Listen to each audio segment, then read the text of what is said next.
علیکم ورحمۃ اللہ وبرکاتہ۔ الحمد لولیہ والصلاة والسلام علی نبیہ وآلہ وصحبہ وبارک وسلم۔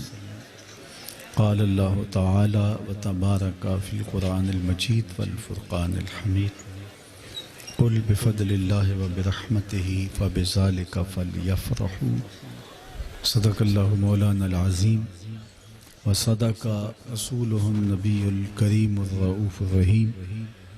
اللہم نور قلوبنا بالقرآن وزین اخلاقنا بالقرآن وادخلنا الجنۃ بالقرآن ونجنا من النار بالقرآن۔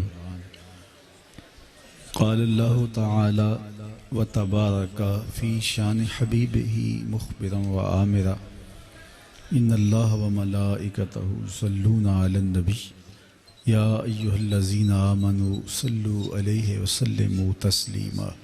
اللہم صلی علی سیدنا ومولانا محمد معدن الجود والکرم صلاۃ وسلاما علیک یا سیدی یا رسول اللہ وعلی آلک واصحابک یا حبیب اللہ۔ تمام حمد و ثنا، تعریف و توصیف اللہ جل مجدہ الکریم کی ذات بابرکات کے لیے، جو خالق کائنات بھی ہے اور مالک شش جہات بھی۔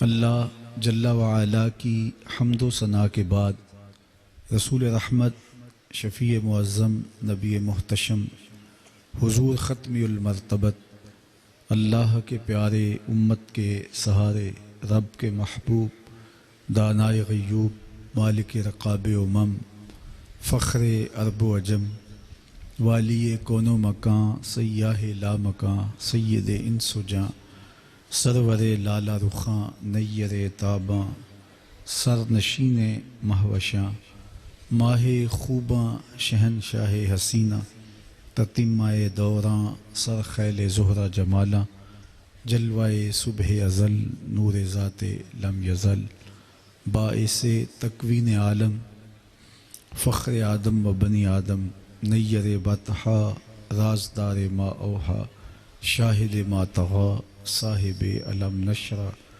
معصوم آمنہ احمد مجتبیٰ، حضرت محمد مصطفیٰ صلی اللہ علیہ وآلہ وسلم کے حضور ناز میں اپنی عقیدتوں، ارادتوں اور محبتوں کا خراج پیش کرنے کے بعد عالی مرتبت صدر مجلس حاضہ حضرت قبلہ پیر صاحب آف سواق شریف، عالی مرتبت ذی وقار صاحب زادگان آستانہ عالیہ پیر بارو کریم، ذی وقار علماء کرام، حضرات سامعین، صاحب سجادہ، دیگر مشائخ علماء، السلام علیکم ورحمۃ اللہ وبرکاتہ۔ میری خوش بختی ہے کہ مجھے آج ایک بار پھر آپ کے یہاں حاضر ہونے کا شرف، موقع اور سعادت نصیب ہو رہی ہے۔ اللہ صاحب مزار کی برکتیں روحوں میں اتار دے اور ہم سب کے باطن کو روشنیاں عطا کرے۔ آج اس پاک کی تقریب کا آخری دن ہے اور موسم میلاد کا پہلا دن ہے،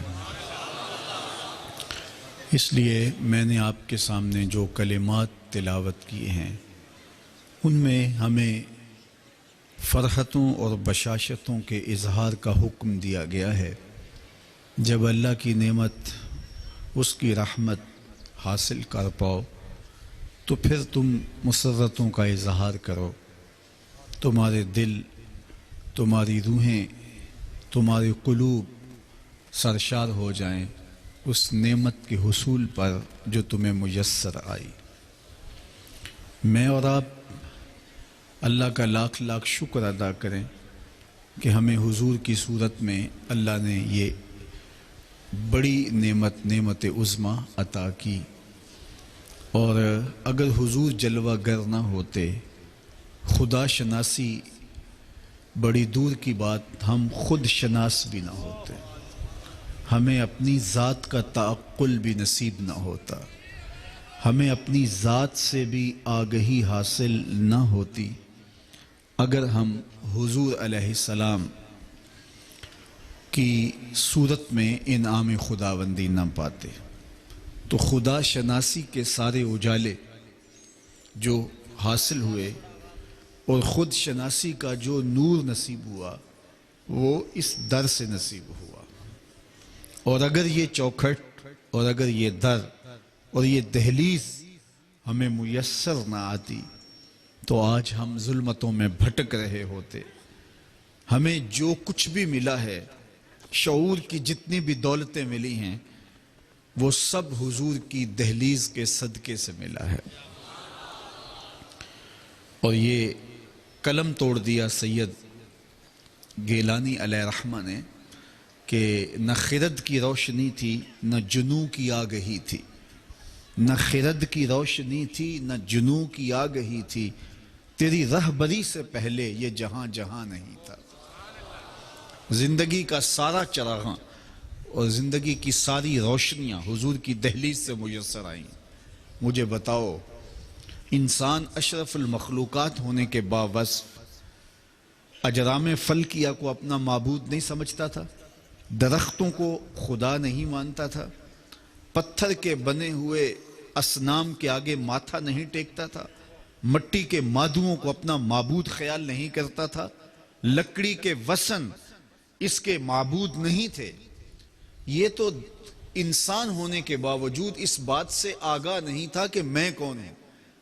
پوری کائنات کا چرخ انسان کے گرد گھوم رہا ہے۔ وَالَّذِي خَلَقَ لَكُم مَّا فِي الْأَرْضِ جَمِيعًا، جو کچھ زمین میں پیدا کیا گیا وہ حضرت انسان کے لیے پیدا کیا۔ یہ مخدوم کائنات ہے، یہ دھرتی اس کے لیے پیدا کی گئی، یہ چاند سورج ستارے اس کی راہوں میں روشنی اجالنے کے لیے پیدا کیے گئے، یہ نباتات، یہ درخت، یہ اشجار اس کو چھاؤں فراہم کرنے کے لیے، اس کے ایندھن کی ضروریات کو پورا کرنے کے لیے، اس کو آکسیجن دینے کے لیے، اس کے ذوق نظارہ کی تسکین کے لیے پیدا کیے گئے، لیکن یہ ان کو اپنا معبود سمجھ رہا ہے۔ یہ جانور اس کی سواری کے لیے، اس کی بار برداری کے لیے، اس کی گوشت کی ضروریات کو پورا کرنے کے لیے پیدا کیے گئے، لیکن یہ ان کو اپنا معبود سمجھ رہا ہے۔ جو چیزیں اس کی خدمت اور نوکری کے لیے پیدا کی گئی ہیں وہ ان کو اپنا معبود سمجھ رہا ہے۔ یہ تو میرے حضور نے آ کے بتایا، میاں یہ تیرے معبود نہیں ہیں، یہ تیری دہلیز کے نوکر ہیں۔ نہیں تو دیکھ، چاند کو پوچھتا ہے، یہ دیکھ انگلی اٹھتی ہے اور وہ ٹکڑے ہو کے قدموں میں آتا ہے۔ سورج کو پوچھتا ہے، یہ دیکھ اشارہ ہوتا ہے وہ بھاگتا ہوا عصر کے وقت پہ آتا ہے۔ ان درختوں کو پوچھتا ہے، جا میں نہیں تو ہی کہہ دے تمہیں اللہ کا رسول بلا رہا ہے۔ تو اب حضرت انسان کو پتا چلا، پتھروں کو پوچھ رہا ہے، میاں دیکھ پتھر مٹھی ابو جہل کی میں ہیں لیکن کلمے محمد عربی کے پڑھ رہے۔ اب انسان کو سمجھ لگی کہ میں کون ہوں، پوری کائنات کا چرخ تو میرے گرد گھوم رہا ہے۔ اے تماشا گاہے عالم روئے تو کجا بہرے تماشا می روی، دنیا تو تجھے ڈھونڈنے نکلی ہے اور تو کس کی تلاش میں نکلا ہے۔ اب اس کی آنکھیں کھلی، اب اس کی خود سے ملاقات ہوئی، خود آشنا اب ہوا جب حضور کی دہلیز نصیب ہوئی، ورنہ یہ اندھیروں میں بھٹکتا رہا ہوتا، ظلمتوں میں آج بھی ٹامک ٹویاں مارتا ہوتا اگر ان کی دہلیز نصیب نہ ہوتی، ان کی چوکھٹ نہ ملتی۔ یہ تو انہوں نے بتایا کہ یہ تیرے نوکر ہیں، تو مخدوم ہے ان کا، یہ تیری دہلیز کے بکاری ہیں اور یہ تیرے لیے تخلیق کیے گئے، یہ تیری ضرورتوں کے کفیل ہیں اور یہ تیرے لیے پیدا کیے گئے ہیں۔ تو کائنات کا مقصود ہے، تو مدعائے کائنات ہے، تیرے گرد کائنات کا چرخ گھومتا ہے۔ اب اسے اپنے آپ سے ملاقات ہوئی، اب اس کا بدلا ہوا لہجہ دیکھیے، اب اس کی بدلی ہوئی ٹون دیکھیے۔ اب بولتا ہے، فرشتہ کہنے سے میری توقیر گھٹتی ہے، میں مسجود ملائک ہوں، مجھے انسان رہنے دو۔ اسے اب پتا چلا کہ میں کون ہوں، اسے اب سمجھ آئی ستاروں سے آگے جہاں اور بھی ہیں، ابھی عشق کے امتحان اور بھی ہیں، پرے ہے چرخ نیلی فام سے منزل مسلمان کی، ستارے جس کی گرد راہوں وہ کارواں تو ہے۔ اسے اب سمجھ آئی تو راز کن فقاں ہے، اپنی آنکھوں پر عیاں ہو جا، خودی کا رازداں ہو جا، خدا کا ترجمہ ہو جا، خود ہی میں ڈوب جا غافل، یہ سر زندگانی ہے، نکل کر حلقہ شام و سحر سے جاویداں ہو جا، مسافے زندگی میں سیرت فولاد پیدا کر، شبستان محبت میں حریر و پرنیا ہو جا، گزر جا بن کے سیلے تند رو کوہ بیاباں سے، گلستان راہ میں آئے تو جوئے نغمہ خاں ہو جا، تیرے علم و محبت کی نہیں ہے انتہا کوئی، نہیں ہے تجھ سے بڑھ کر ساز فطرت میں نوا کوئی۔ اسے اب سمجھ آئی کہ میں کون ہوں اور کہاں کھڑا ہوں، کانپتا ہے دل تیرا اندیشہ طوفان سے کیا، ناخدا تو، بحر تو، کشتی بھی تو، ساحل بھی تو، دیکھ آ کر کوچائے چاکے گرے با میں کبھی، کیس تو، لیلا بھی تو، صحرا بھی تو، محمل بھی تو، وائے ناکامی کہ تو محتاج ساکی ہو گیا، میں بھی تو، مینا بھی تو، مستی بھی تو، حاصل بھی تو، آہ کس کی جستجو آوارہ رکھتی ہے تجھے، راہ تو، رہرو بھی تو، رہبر بھی تو، منزل بھی تو، بے خبر تو جوہر آئینہ ایام ہے، تو زمانے میں خدا کا آخری پیغام ہے۔ اسے سمجھ ہی اب آئی کہ میں ہوں کون اور کھڑا کہاں ہوں، تو اگر ان کی دہلیز نہ ملتی تو یہ آج بھی اندھیروں میں بھٹک رہا ہوتا۔ تو پھر سنیے، نہ خرد کی روشنی تھی، نہ جنوں کی آگہی تھی، نہ خرد کی روشنی تھی، نہ جنوں کی آگہی تھی، تیری رہبری سے پہلے یہ جہاں جہاں نہیں تھا۔ تو زندگی کا سارا جمال اس دہلیز سے ملا، خود شناسی کا نور اس چوکھٹ سے ملا، اور خدا شناسی کے اجالے بھی اسی دہلیز سے ملتے ہیں۔ مجھے بتائیے، اگر حضور تشریف نہ لاتے تو خدا شناسی کیسے حاصل ہوتی؟ انسان تو محسوسات کا عادی ہو چکا تھا۔ اقبال نے کہا، خو گرے پے کرے محسوس تھی انسان کی نظر، بن دیکھے خدا کو پھر کوئی مانتا کیوں کر۔ انسان تو محسوسات کا عادی ہو گیا تھا، دیکھتا تو پھر مانتا، اور ایک ایسے وجود کو ہم مان رہے ہیں جس کو دیکھا نہیں، جس کو چھوا نہیں، جس سے کبھی ہم کلام نہیں ہوئے، جو تصور، خیال، فہم اور ادراک سے بالا ہے۔ اکبر الہٰبادی نے کہا تھا، تو دل میں تو آتا ہے سمجھ میں نہیں آتا، میں جان گیا بس تیری پہچان یہی ہے۔ ایک ایسے وجود کا اقرار اور اس پر اذعان و یقین، ہمیں اپنی ذات پر اتنا یقین نہیں ہے جتنا اللہ کی ذات پر یقین ہے۔ سخت گرمی ہے، کڑکتی دوپہر ہے، برستی گرمی ہے، حلق خشک ہے، زباں کانٹا ہے، ٹھنڈا پانی دستیاب ہے، دروازہ مقفل ہے، کوئی دیکھنے والا بھی نہیں ہے، لیکن ایک گھونٹ بھی حلق سے نیچے نہیں اتارتے کہ ہم روزے سے ہیں اور ہمارا اللہ ہمیں دیکھ رہا ہے۔ یہ منظر دیکھنے کو ملتا ہے۔ اللہ، چھوٹے بچے بھی بعض کا روزہ رکھ لیتے ہیں تو دوپہر کے وقت کملا جاتے ہیں، تو مائیں انہیں کہتی ہیں کہ بیٹے تم یہ پانی پی لو، یہ مشروب لے لو، تمہارا چڑی روزہ ہو جائے گا، تو کوئی نہیں دیکھ رہا، تو چھوٹے بچے بھی بولتے ہیں ہمارا اللہ ہمیں دیکھ رہا ہے۔ تو اللہ کی ذات پر یہ تیقن، یہ یقین کیسے پیدا ہوا؟ جس کو دیکھا نہیں، جس کو چھوا نہیں، جس سے ہم کلام نہیں ہوئے، جو عقل و فہم و ادراک کی حدود سے ورا ہے، جس کو نہ تولا جائے، نہ ناپا جائے، نہ سمجھا جائے، نہ سوچا جائے، تصور اور خیال سے وہ ورا ہو، اس کے بارے میں اتنا پختہ یقین، اتنا پختہ اذعان، یہ یقین نصیب کہاں سے ہوا؟ تو جواب ایک ہی آئے گا، محمد عربی کی چوکھٹ سے نصیب ہوا۔ میرے امام بولے، فیض پہنچا ہے رضا احمد پاک کا، فیض پہنچا اے رضا احمد پاک کا، ورنہ ہم کیا جانتے خدا کون ہے۔ تو خدا تک جو رسائی نصیب ہوئی ہے، خدا کی چوکھٹ تک جو ہم پہنچے ہیں، تو یہ حضور کے توسل سے پہنچے، ورنہ ایک ایسی ذات کو اس یقین کے ساتھ مان لینا کیسے ممکن تھا؟ اللہ کے محبوب علیہ السلام گزر رہے ہیں، سوا نامی ایک شخص کے ہاتھ میں گھوڑا دیکھا، تو گھوڑا بہت اچھا لگا، حضور نے اسے کہا کہ بیچتے ہو؟ اس نے کہا میں بیچتا ہوں، سودا طے ہو گیا۔ فرمایا تم رکو، میں تاجرانہ غرض سے تو نہیں آیا تھا، میں اس کی قیمت لے کے آتا ہوں۔ حضور قیمت لینے گئے تو وہ وہاں رکا، تو کسی نے گزرتے ہوئے کہا یہاں کیوں ٹھہرے ہو؟ کہا مسلمانوں کے نبی سے اس گھوڑے کا سودا ہوا ہے تو وہ قیمت لینے گئے۔ تو اس نے کہا کہ کتنے کا بیچا؟ کہا اتنے میں۔ کہا مجھے زائد پیسوں میں دے دو۔ اس نے کہا میں تو سودا کر چکا ہوں۔ کہا جب تم نے سودا کیا تھا کوئی گواہ موقع پہ تھا؟ لوگوں نے کہا، اس نے کہا نہیں۔ تو کہا پھر وہ آئیں گے تو مکر جانا، تم جو ہے وہ مجھے گھوڑا دے دو، زیادہ پیسے لے لو۔ وہ لالچ میں آ گیا، اتنے میں حضور پہنچ آئے۔ قیمت دینا چاہیے تو اس نے کہا جناب میرا تو آپ سے سودا ہی نہیں ہوا. حضور کہیں کہ میں نے خریدا ہے، وہ کہے میں نے بیچا ہی نہیں. لوگوں کا ہجوم بن گیا. لوگوں کے چہروں کے جب تاثر دیکھے تو سوا گھبرا گیا کہ صادق بھی یہی ہیں، امین بھی یہی ہیں. تو اگر لوگوں پہ فیصلہ ڈال دیا گیا تو مجھے جھوٹا کہیں گے اور انہیں سچا کہیں گے. تو اس نے بات کو بدلا اور حضور سے مخاطب ہو کے کہا جناب جب دو آدمیوں کے مابین نزاع بن جائے تو آپ کی شریعت میں اس کا حل کیا ہوتا ہے؟ تو میرے حضور نے ارشاد فرمایا کہ جو شخص مدعی ہو وہ گواہ پیش کرے، اور اگر اس کے پاس گواہ نہیں ہے وَالْيَمِينُ عَلَى مَنْ أَنْكَرَ، جو انکار کرتا ہے وہ قسم دے دے. اس نے کہا جی فیصلہ ہو گیا، اگر آپ نے مجھ سے گھوڑا خریدا ہے تو گواہ لے آئیں، اور اگر آپ کے پاس گواہ نہیں ہے تو میں قسم دینے کے لیے تیار ہوں. مکر تو گیا ہی تھا، اس کے لیے قسم دینا کیا مشکل تھا، اور ظاہر اسے پتا تھا جب سودا ہوا تو گواہ موجود نہیں تھا. تو اس نے کہا آپ گواہ لے آئیں نہیں تو میں قسم دے دیتا ہوں. جب وہ گواہ مانگ رہا تھا تو مجمع میں موجود حضرت خزیمہ بن ثابت انصاری رضی اللہ تعالی عنہ آگے بڑھے، سینے پہ ہاتھ رکھا، کہا گواہی مانگتا ہے، میں گواہی دیتا ہوں. میرے حضور نے تجھ سے گھوڑا خریدا اور جتنی قیمت حضور بتا رہے ہیں اتنے میں سودا ہوا ہے. اس نے مفت تو دینا نہیں تھا، زائد پیسوں کے لالچ میں آ کے مکر گیا تھا.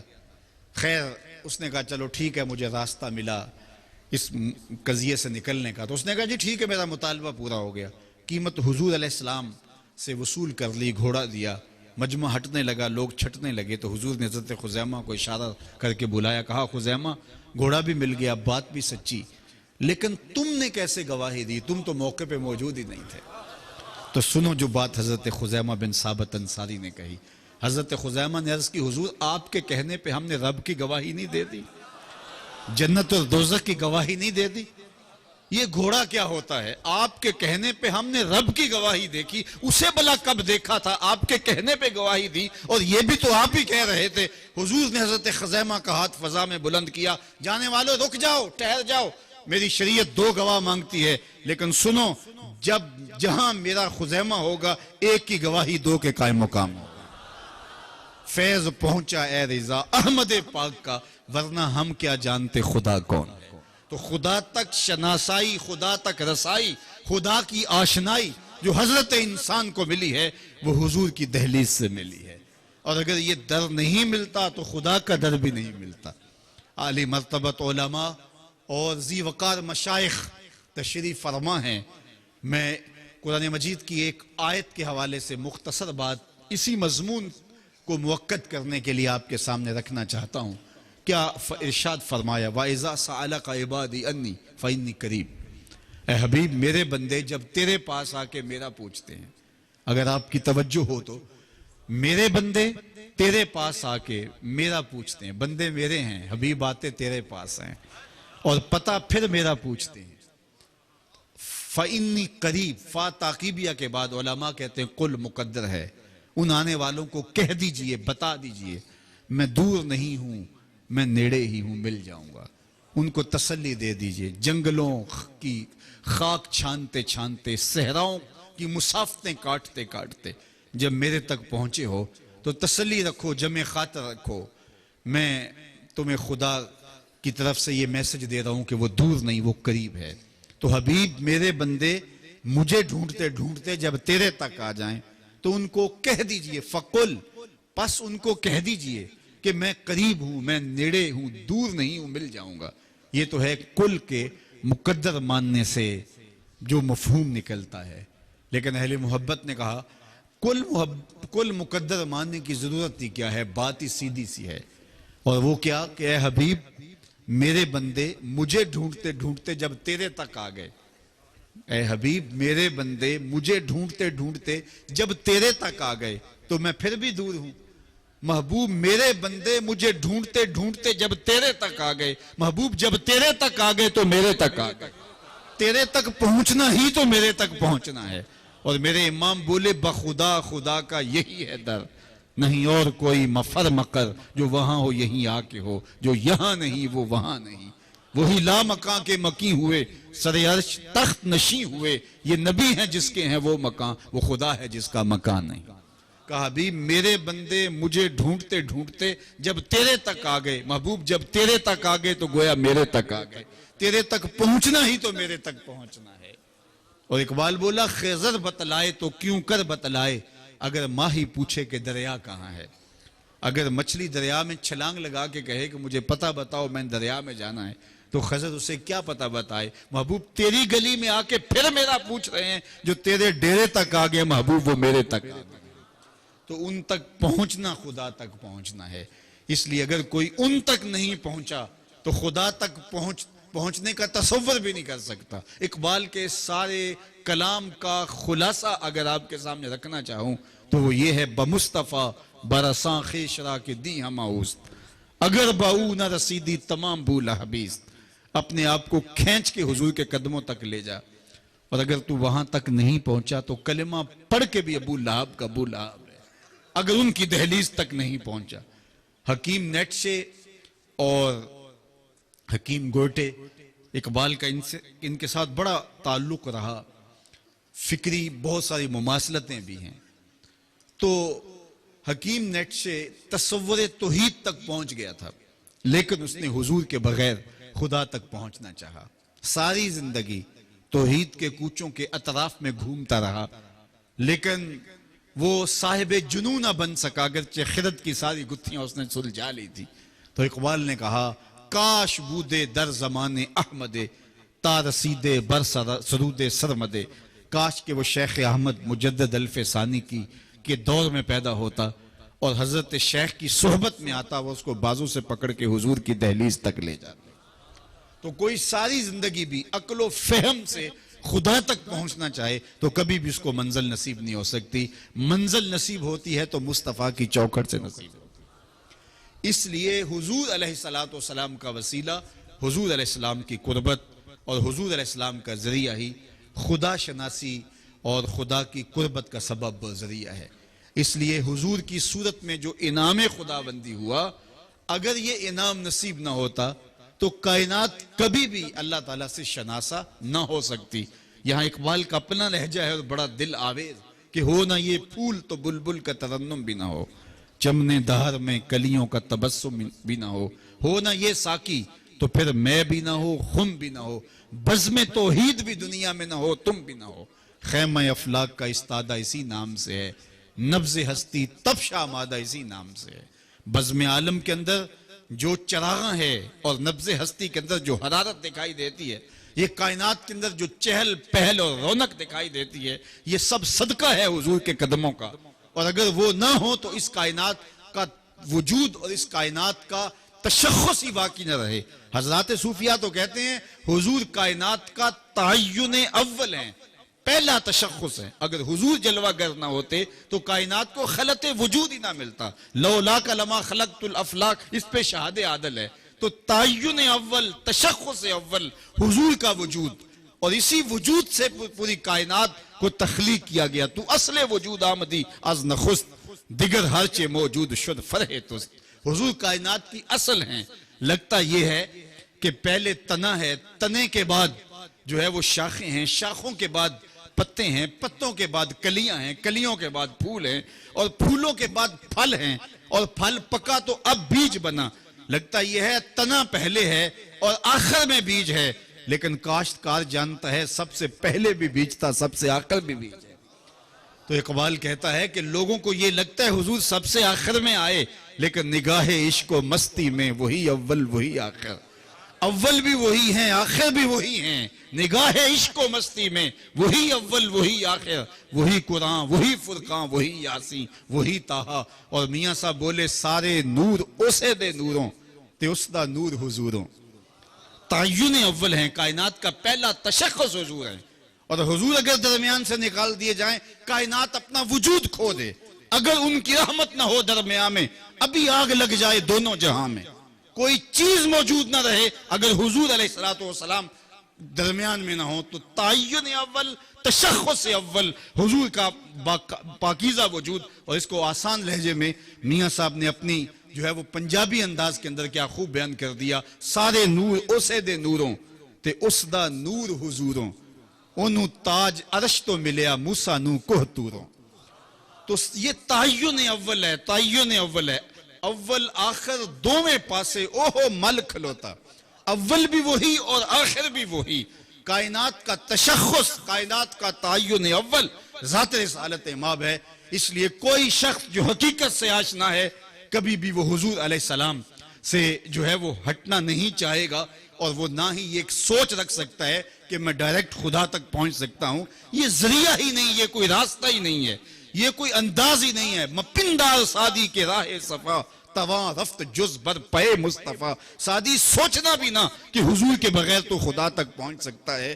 یہ ایک راستہ ہے، یہ ایک ذریعہ ہے، یہی راہ منزل آشنا ہے، اور جس کو یہ راہ مل گئی وہ راہ نجات پہ گامزن ہے، اور جس کو یہ راہ نہیں ملی ساری زندگی وہ بھٹکتا تو رہے گا لیکن منزل اسے نصیب نہیں ہوگی۔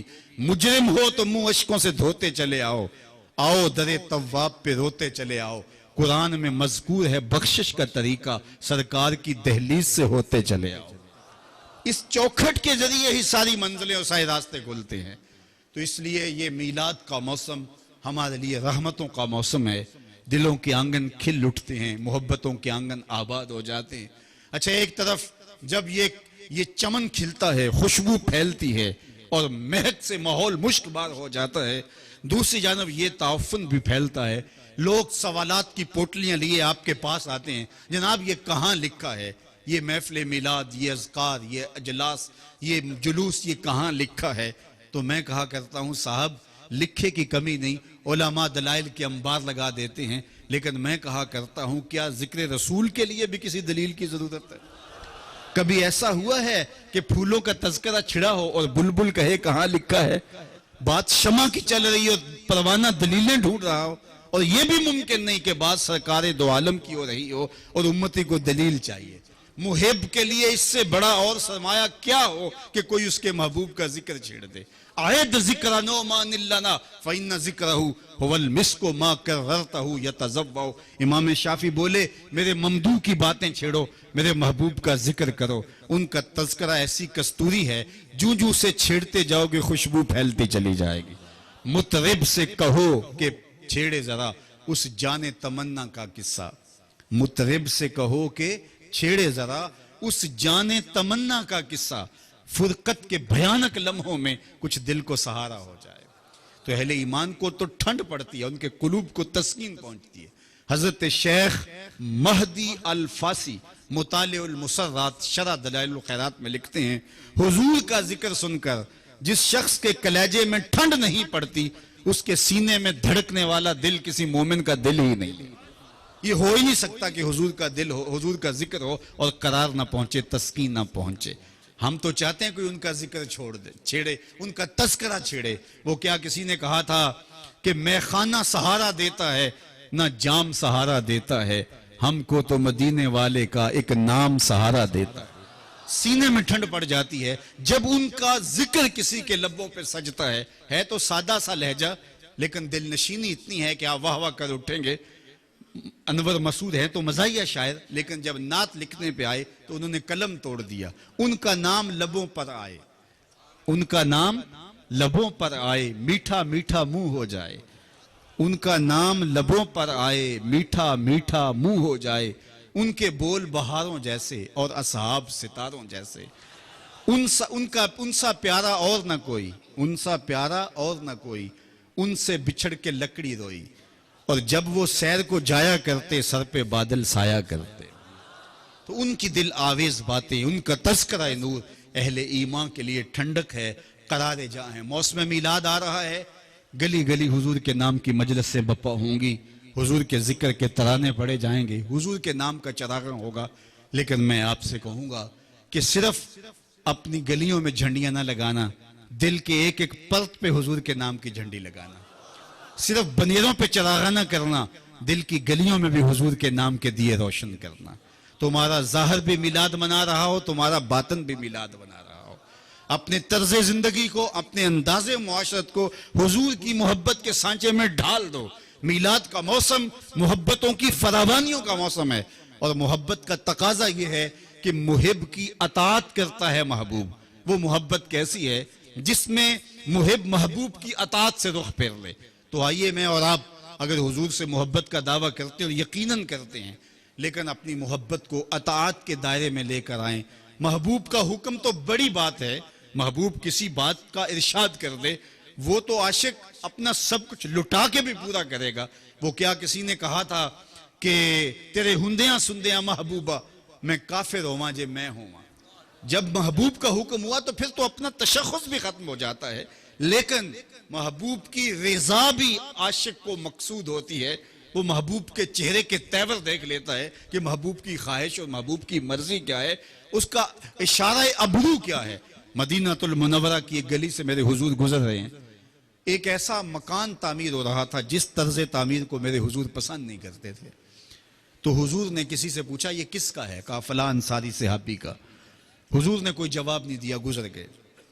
تو وہ شخص اس صحابی سے ملا, کہا تیرے مکان کے قریب سے میرے حضور گزرے.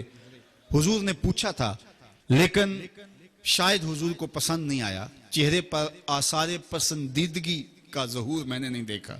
اس نے کہا اچھا کہا. ہاں. اس نے کدال لیا اور مکان کو زمین کے برابر کر دیا. 2-4 دن کے بعد حضور کا دوبارہ گزر ہوا, دیکھا ملبے کا ڈھیر پڑا ہوا ہے. کہا صاحب مکان کو بلایا جائے. بلایا گیا. فرمایا میں گزرا تھا تیرا مکان دیکھا تھا, آج ملبے کا ڈھیر پڑا ہے. عرض کی حضور میں نے گرا دیا. فرمایا کیوں؟ عرض کی سنا تھا آپ کو پسند نہیں. سنا تھا آپ کو پسند نہیں. میں اور آپ دیکھیں ہمارا کیا کیا حضور کو پسند نہیں. سر سے لے کر پاؤں تک, عقیقے سے لے کر ولیمے تک, نجی زندگی سے لے کے امور سیاست تک, کاروبار سے لے کر کے اپنے انداز معاشرت تک, وضاقتہ سے لے کے طرز حیات تک, ہم دیکھیں ہمارا کیا کیا حضور کو پسند نہیں. حضور کی مجلس لگی ہے, ایک صاحب آئے, انہوں نے حضور سے سلام لیا. میرے آقا کریم نے رخ پھیر لیا. وہ سمجھے شاید اتفاقاً ہوا ہے تو جدھر حضور نے رخ پھیرا وہ ادھر سے جا کے سلام کرتے ہیں. تو حضور نے پھر رخ پھیر لیا. سمجھ گئے کہ ناراضگی ہے. صحابہ سے ملے کہ میں تو سفر سے آیا ہوں, مجھے تو سمجھ نہیں آ رہی کہ حضور کی ناراضگی کا سبب کیا ہے. آپ کو کوئی اندازہ ہے, آپ بتا سکتے ہیں کہ حضور مجھ سے کیوں ناراض ہے؟ تو انہوں نے غور کیا تو کہا ہاں یہ تو نے جو سونے کی انگوٹھی پہنی ہے اس وجہ سے حضور کی ناراضگی ہو سکتی ہے. چونکہ حضور نے مرد کے لیے سونا اور چاندی منع قرار دیا ہے. ان الذهب والفضة حرام لذکور امتی, یہ امت کے مردوں کے لیے حرام ہے. صرف 4.5 ماشے سے کم وزن کی ایک انگوٹھی شریعت نے جائز قرار دی ہے. باقی یہ عورتوں کا زیور ہے, زینت ہے, مرد کو اس کی ضرورت نہیں ہے. یہ جہنم کا انگارہ قرار دیا ہے, گناہ بے لذت ہے, کیوں اٹھا رہے ہو؟ شاید حضور کی ناراضگی کا سبب یہ ہو. وہ آگے بڑا, انگوٹھی اتار کے حضور کو پیش کرتے ہوئے کہا حضور کیا اس وجہ سے ناراض ہیں؟ حضور نے انگوٹھی پکڑی اور پھینک دی. ناراضگی کی وجہ ختم ہو گئی. بیٹھ گیا, مجلس چلتی رہی, لوئے نور لٹتے رہے اور وہ جھولی بھرتا رہا. خیر جب مجلس سے اختتام کو پہنچی لوگ بھی اٹھے اور وہ بھی اٹھ کے واپس پلٹا تو کسی نے اس کو اشارہ دیا وہ جو سونے کی انگوٹھی پڑی ہے وہ تو اٹھا لے, تم تو نہیں پہن سکتے شرن, تمہاری بیوی تو پہن سکتی ہے, قیمتی دھات ہے. تو صحابی نے جو جواب دیا سنیے. اس نے کہا واللہ لا آخذہ وقد ترہ رسول اللہ صلی اللہ علیہ وسلم, واللہ اللہ قسم میں اس کو کبھی بھی نہیں اٹھاؤں گا. وقد ترہ رسول اللہ, جس کو میرے حضور نے پھینک دیا ہے, جس کو میرے حضور نے پھینک دیا میں اس کو کبھی بھی نہیں اٹھاؤں گا. وہ سونا ہے, ہیرے ہے, موتی ہے, پکھراج ہے, لال ہے, زمرد ہے, کچھ بھی ہے, پڑا رہے, میں اس کو نہیں اٹھاؤں گا اس لیے کہ میرے حضور نے اس کو پھینک دیا. اب میں اور آپ اپنی زندگی میں اتر کے دیکھیں کیا کیا وہ چیزیں ہیں جو حضور نے پھینک دی, اور کہیں وہ چیزیں ہم نے گلے سے تو نہیں لگائی ہوئی. اگر ہم نے گلے سے لگائی ہے تو صاحب پھر اپنے عشق پہ نظر ثانی کیجئے, اپنی محبت پہ نظر ثانی کیجئے. محب تو محبوب کی ہر ادا کو اختیار کرتا ہے. محبوب کے نام کا زہر بھی پینا پڑے تو محب کے لیے یہ بھی مشکل نہیں ہوتا. میرے بزرگ جھوم کے پڑھا کرتے تھے عاشق عاشق ہر کوئی آکے, پر عاشق بندہ مر کے, زہر پیالہ کوئی نہیں پیندا, پر عاشق پیندا پر کے. تو محب تو محبوب کے لیے ہر دکھ جھیل جاتا ہے.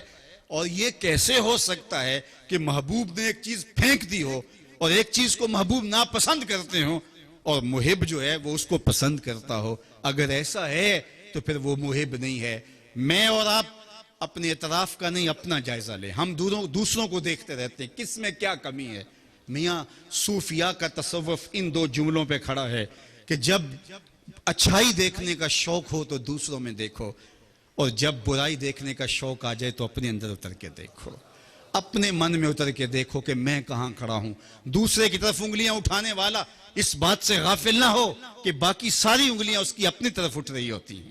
اس لیے اپنے اندر اترو اور دیکھو میں کہاں غلط ہوں، اور حضور علیہ السلام کا طریقہ زندگی کیا تھا، حضور علیہ السلام کا طرز حیات کیا تھا، اور میرا طریقہ حیات کیا ہے۔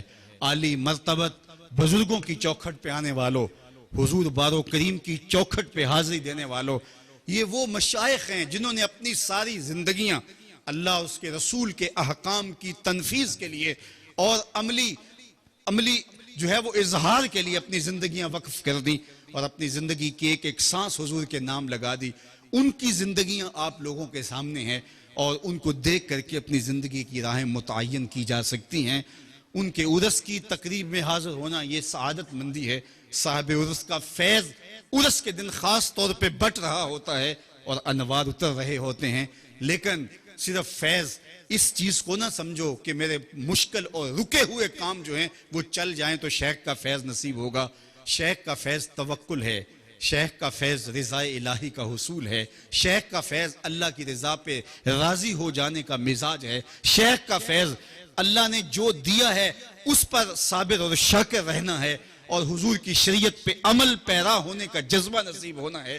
یہ لنگر ہے جو اس چوکھٹ سے نصیب ہوتا ہے۔ آئیے اپنی زندگی کو اتار لیجئے، اپنی زندگی کے اندر ان چیزوں کو جذب کر لیجئے۔ جس سادگی کے ساتھ، جس محبت کے ساتھ ریت کے ان ٹیلوں میں بیٹھ کر کے وہ مرد قلندر روشنیاں بانٹتا رہا، اجالے بکھیرتا رہا، آج اس صحرا کے ذروں ذروں سے ضیائیں پھوٹ رہی ہیں، اور آج یہاں سے نور و نکھت اور اجالے نکل رہے ہیں، اور آج یہاں چاروں اطراف ریت کے ٹیلے ہی ٹیلے، لیکن یہاں جب پہنچتے ہیں تو سما ہی بدلا بدلا لگتا ہے۔ وہ کیا کسی نے کہا تھا، ارے میں گسارو سویرے سویرے خرابات کے گرد پھیرے بپھیرے، کبھی اس طرف بھی گزر کر تو دیکھو، بڑی رونقیں ہیں فقیروں کے ڈیرے۔ تو یہ روشنیاں، یہ اجالے اور یہ نور و نکھت اور یہ رونقیں، یہ فرحتیں، یہ تازگیاں، یہ نصیب کہاں سے ہوئی؟ اسی ایک چوکھٹ کا فیضان ہے، اسی دہلیز کی غلامی کے صدقے سے یہ سارے اجالے یہاں آئے۔ تو یہاں سے روشنیاں سمیٹو، یہاں سے اجالے لے کر کے اپنے اپنے علاقے اور اپنے اپنے ماحول میں پھیلا دو، اور ایک صالح معاشرت کی تشکیل کے اندر معاون اور مددگار بن جاؤ۔ لیکن اگر آئے اور چلے گئے اور کچھ حاصل نہ کیا تو یہ محرومی کے علاوہ اور کچھ نہیں ہے۔ آئیے میں اور آپ اس عہد نور میں اور اس جو ہے وہ دربار رحمت کے اندر اپنی جھولیاں پھیلا کر کے اور اپنے دامن پھیلا کر کے خیرات مانگیں، نور کی، نکھت کی، اجالوں کی، روشنیوں کی اور حضور کی اتباع کی خیرات مانگے۔ میرے استاد فرمایا کرتے تھے، یہ نہ ہو کہ لوگ تمہیں پوچھے تم کون ہوتے ہو اور تمہیں بتانا پڑے جناب ہم مسلمان ہوتے ہیں، یہ دیکھو مذہب کے خانے میں اسلام لکھا ہے۔ آپ فرمایا کرتے تھے، صاحب کسی کو پوچھنا نہ پڑے اور تمہیں بتانا نہ پڑے، تیری وضاقتہ، تیرا طرز زندگی، تیرا انداز معاشرت ایسا ہونا چاہیے تو دور سے آ رہا ہو، لوگ کہیں وہ دیکھو آقا کا غلام آ رہا۔ نور آنکھوں پہ تو چہروں پہ اجالے ہوں گے، مصطفیٰ والوں کے انداز نرالے ہوں گے، دنیا میں بھی ان کے دم سے مقدر چمکا، محشر میں بھی ان کی رحمت کے حوالے ہوں گے۔ آؤ اپنی زندگیوں کو حضور کے نام لگا دیں۔ اقبال کے سارے کلام کا رس نہ چھوڑوں تو جوس یہ نکلتا ہے، کی محمد سے وفا تو نے تو ہم تیرے ہیں، یہ جہاں چیز ہے کیا لوح و قلم تیرے ہیں۔ اقبال کہتے ہیں حضور سے وفا کرو، پھر قلم بھی تمہیں دے دیں گے، تختی بھی تمہیں دے دیں گے، پھر جو لکھنا ہوا خود ہی لکھ لینا، تمہاری تقدیر کے فیصلے کہیں اور نہیں ہوں گے، بلکہ خدا بندے سے خود پوچھے گا بتا تیری رضا کیا ہے۔ لیکن شرط کہ وفا کا رشتہ حضور سے مستحکم ہو۔ وآخر دعوانا ان الحمدللہ رب العالمین۔ حضرات